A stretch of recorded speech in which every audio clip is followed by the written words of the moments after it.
Memperingati hari ulang tahun HUT Kongres Advokat Indonesia KAI Bali ke-11, KAI Bali menggelar seminar nasional dengan tema mencari payung hukum penanganan radikalisasi. Kegiatan tersebut dibuka oleh Ketua DPD KAI Bali, Nyoman Sudiantara di Denpasar.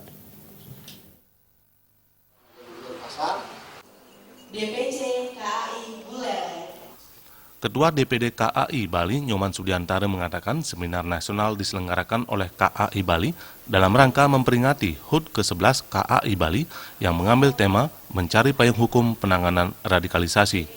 Diharapkan seminar menghasilkan usulan konkret untuk menangani masalah ini sejak masih dalam masa pembibitannya. Jangan sampai menunggu radikalisasi muncul sebagai aksi atau gerakan dan mengancam kehidupan berbangsa dan bernegara.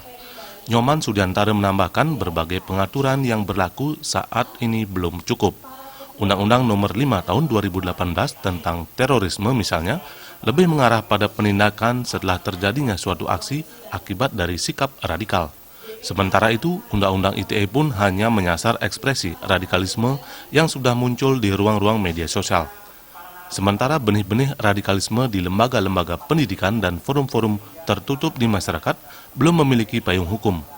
Di sisi lain, payung hukum tentang radikalisme ini akan memberikan perlindungan terhadap masyarakat dari kemungkinan stigma dan diskriminasi dengan tuduhan berbuat radikal. Yang kesimpulannya nanti kita akan mencoba mengirimkan kepada pemerintah melalui Sekretariat Negara tentang hasil yang kita peroleh. Sepertinya payung hukum yang seperti apa sih yang mestinya dilakukan dalam menangani radikalisasi? Karena kalau kita tidak mempunyai payung hukum yang pasti dan benar, karena kami berpendapat, jangan sampai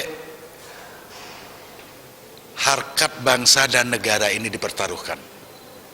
Jangan sampai Nusantara yang sudah berdiri 74 tahun ini, ya, dipertaruhkan hanya karena sebuah sikap ketidakberagaman. Agar ada payung hukum itu, itulah tujuannya sebenarnya dalam rangka ulang tahun KAI ini, kami mengharapkan mampu memberikan sumbangsih pendapat soal mencari payung hukum itu melalui seminar ini. Seminar nasional serangkaian HUT ke-11 KAI Bali menghadirkan pembicara, antara lain Marbawi selaku peneliti dan anggota gugus tugas Nasional Revolusi Mental, Dr. Jimmy Usfunan selaku akademisi Universitas Udayana, Gede Pasek Suwardike selaku anggota DPD RI, dan Ustadz Mustafid Amna dari Majelis Ulama Indonesia MUI Bali. Seminar nasional dihadiri kalangan penegak hukum, akademisi, aktivis mahasiswa, dan berbagai unsur masyarakat.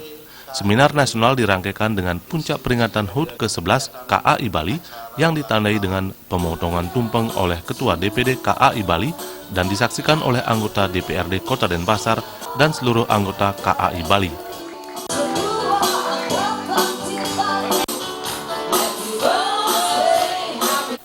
Bayu di Bali TV.